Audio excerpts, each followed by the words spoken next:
Hello friends, இன்னோட நம்ம என்ன பண்ணால் டாப் 5 காமெடி மூவிஸ், அதுவும் ஹாலிவுட் மூவிஸ் தமிழ் டப்பில் கூட இருக்க மூவிஸ் தான் பார்க்க போகிறோம். ஸோ இப்போ நான் செம்ம அல்டிமேட்டான காமெடி மூவிஸ் தான் கொண்டு வந்திருக்கேன். ஸோ இந்த வயிறு வலிக்கு சிரிக்க போகிறீங்க இந்த மூவிஸை பார்த்துட்டு. ஸோ அதனால் வீடியோவை எண்டு வரைக்கும் பாருங்கள். சரி, ஸோ மறக்காமல் சூப்பர் டப் தமிழ் சேனலுக்கு சப்ஸ்கிரைப் பண்ணிவிட்டு கூட உள்ள பெல் ஐக்கனும் கிளிக் பண்ணிடுங்க. அதாச்சும் புது புது வீடியோ போடும்போது டக்குனு உங்களுக்கு மேலே நோட்டிஃபிகேஷன் வரும். அதுக்கு இந்த வீடியோ நீங்கள் போய் பார்த்துக்கலாம். சரி, இப்போ நம்ம வீடியோக்குள்ளே போகலாம். நம்பர் 5th பொசிஷனில் எது இருக்குது அப்படின்னா Oviya my son is K. இந்த படம் 2009 ரிலீஸ் ஆச்சு. இந்த படம் தமிழ் டப்பில் இருக்குது. இந்த படத்துக்கு ஐஎம் ரேட்டிங் 5.1 ரேட்டிங் கொடுத்துருக்காங்க.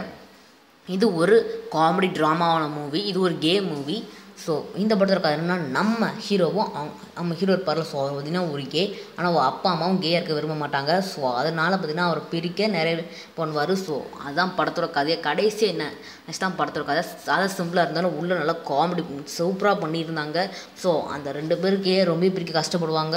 ஸோ அதெல்லாம் நல்லா காமெடி தான் சூப்பராக பண்ணியிருந்தாங்க. காமெடி சென்ஸ் எல்லாமே செம ஒர்க் அவுட் ஆகிடுச்சு. நீங்கள் கண்டிப்பாக இந்த படத்தை போய் சிரிக்க போகிறீங்க.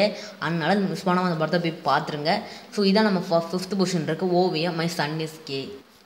நம்பர் 4th பொசிஷனில் எது இருக்குன்னு பார்த்தீங்கன்னா இந்த டிடெக்டர். இந்த படம் 2012 ரிலீஸ் ஆச்சு. இந்த படம் தமிழ் டப்பில் இருக்குது. இந்த படத்துக்கு ஐஎம் ரேட்டிங் 6.4 ரேட்டிங் கொடுத்துருவாங்க. சரி, இந்த படத்தோட கதை என்னென்னா நம்ம ஹீரோ இருப்பார்ல. ஸோ பார்த்தீங்கன்னா கிட்டத்தட்ட ராஜா மாதிரி அவர் வாழ்ந்துட்டு இருப்பார். ஸோ திடீர்னு பார்த்தீங்கன்னா அவருடைய தாடி எடுத்துருவாங்க. இப்போ யாருக்குமே அடையாளம் தெரியாது. ஸோ அவரோட இடத்துல இன்னொருத்தர் வந்திருப்பாங்க. ஆனால் பார்க்க அவர் மாதிரியே தான் இருப்பார். ஸோ கடைசியாக நம்ம ஹீரோ அவர் வாழ்ந்த வாழ்க்கைக்கு அவர் போகிறாதான் இல்லைன்னு தான் படத்தோட கதை. நல்ல காமெடியாக காமிச்சிருந்தாங்க. ரொம்பவே வயிறு வலிக்கு இந்த படத்தை சிரிக்க போகிறீங்க. ஏன்னா செம்ம காமெடி இந்த படத்தில் வச்சுருந்தாங்க. ஸோ அதனால் அதை மிஸ் பண்ணாமல் இந்த படம் பாருங்கள், ஏடினா பாருங்கள். நம்பர் 3 எது இருக்குன்னு பார்த்தீங்கன்னா ஜானி இங்கிலீஷ் ரீபார்ன். இந்த படம் 2011 ரிலீஸ் ஆச்சு. இந்த படம் தமிழ் டப்பில் இருக்குது. இந்த படத்துக்கு ஐஎம் ரேட்டிங் 6.3 ரேட்டிங் கொடுத்துருக்காங்க.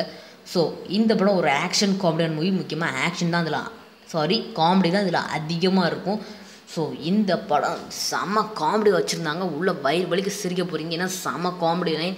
ஸோ இந்த படத்துக்கு அதனால் நம்ம ஹீரோ இருப்பார்ல ஜானி இங்கிலீஷ். ஸோ அப்போ ஒரு புதிய மிஷின் வந்திருக்கும். ஸோ அதை ஒரு கச்சிதமாக செஞ்சால் தான் படத்தோட கதை. ஸோ இதில் ஃபுல் அண்ட் ஃபுல் ஒரு காமெடி தான் பார்ப்பீங்க. முக்கியமாக ஓப்பனிங் சீன் செம்ம காமெடி வச்சுருப்பாங்க. படம் ஃபுல் அண்ட் ஃபுல் ஒரு காமெடி தான் நீங்கள் பார்ப்பீங்க. ஏன்னா செம்ம காமெடி. ஒரு ஆக்ஷன் இருந்துச்சுன்னா அதில் கூட காமெடி வச்சுருப்பாங்க. அதனால் மிஸ் பண்ணாமல் போய் பார்த்துருங்க. படம் செம்மையாக இருக்கும். இந்த படத்தை பார்த்தவங்களுக்கு 94% பீப்புளுக்கு பிடிச்சிருக்கு. ஒரு சூப்பரான மூவி.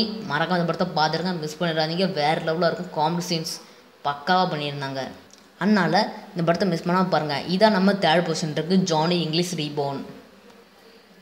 நம்பர் 2nd பொசிஷனில் எது இருக்குதுன்னா நம்ம ஜாக்கி சானோட ராஷ் ஹவர் 1. இந்த படம் 1919 ரிலீஸ் ஆச்சு. இந்த படம் தமிழ் டப்பில் இருக்குது. இந்த படத்துக்கு ஐஎம் ரேட்டிங் 7 கொடுத்துருக்காங்க. இதோ ஜாக்கி சான் மூவினாலே நல்லா காமெடி இருக்கும் படத்தில். அதே மாதிரி தான் இந்த படத்தில் காமெடி சூப்பராக பண்ணியிருந்தாங்க. சரி, இந்த படத்துக்கு கதைனா நம்ம ஹீரோவும் நம்ம ஜாக்கி சானும் இன்னொருத்தர் இருப்பார். ஸோ 2 பேரும் பார்ட்னர்ஸாக சேர்ந்து பார்த்தீங்கன்னா ஒரு பொண்ணை கண்டுபிடிக்கணும். ஏன்னா அந்த பொண்ணை கிட்னாப் பண்ணிட்டு போயிடுவாங்க. ஸோ முதல்ல 2 பேரும் ஃப்ரெண்ட்ஷிப்பே கிடையாது. ஸோ அதுக்கப்புறம் எப்படி ஃப்ரெண்ட் ஆகுதாங்க. ஸோ கடைசியாக அந்த பொண்ணை கண்டுபிடிச்சாங்க இல்லைன்னா படத்தோட கதை. ஸோ உள்ள காமெடிலாம் அவ்வளோ நிறைய வச்சுருப்பாங்க. காமெடி சீன்ஸ் எல்லாமே கண்டிப்பாக சிரிக்க போகிறீங்க. சூப்பராக இருக்கும் படம். மிஸ் பண்ணாமல் பார்த்துருங்க. இந்த படத்தை பார்த்தவங்களுக்கு 94% பீப்புளுக்கு பிடிச்சிருக்கும். முக்கியமாக காமெடி சீன்ஸ் வேறு லெவலில் பண்ணியிருந்தாங்க. காமெடிலாம் வயிறு வலிக்கு சிரிக்க போகிறீங்க. ஸோ அதனால் மிஸ் பண்ணாமல் இந்த படத்தை பாருங்கள். இந்த படம் உங்களுக்கு ரொம்ப பிடிக்கும்.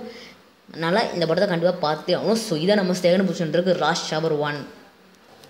ஸோ நம்பர் 1 பொசிஷனில் எது இருக்குது பார்த்தீங்கன்னா த குன்ஃபு ஹாஸ்டல். இந்த படம் 2004 ரிலீஸ் ஆச்சு. இந்த படம் தமிழ் டப்பில் இருக்குது. இந்த படத்துக்கு ஐஎம் ரேட்டிங் 7.7 ரேட்டிங் கொடுத்துருக்காங்க. இது ஒரு காமெடி ஆக்ஷனான மூவி. ஸோ இந்த வர காமெடி சீன்ஸ் எல்லாமே நீங்கள் எந்த மூவியில் பார்த்துருக்க மாட்டீங்க. ஏன்னா அந்தளவுக்கு அல்டிமேட்டான காமெடி மூவிஸ் இதில்.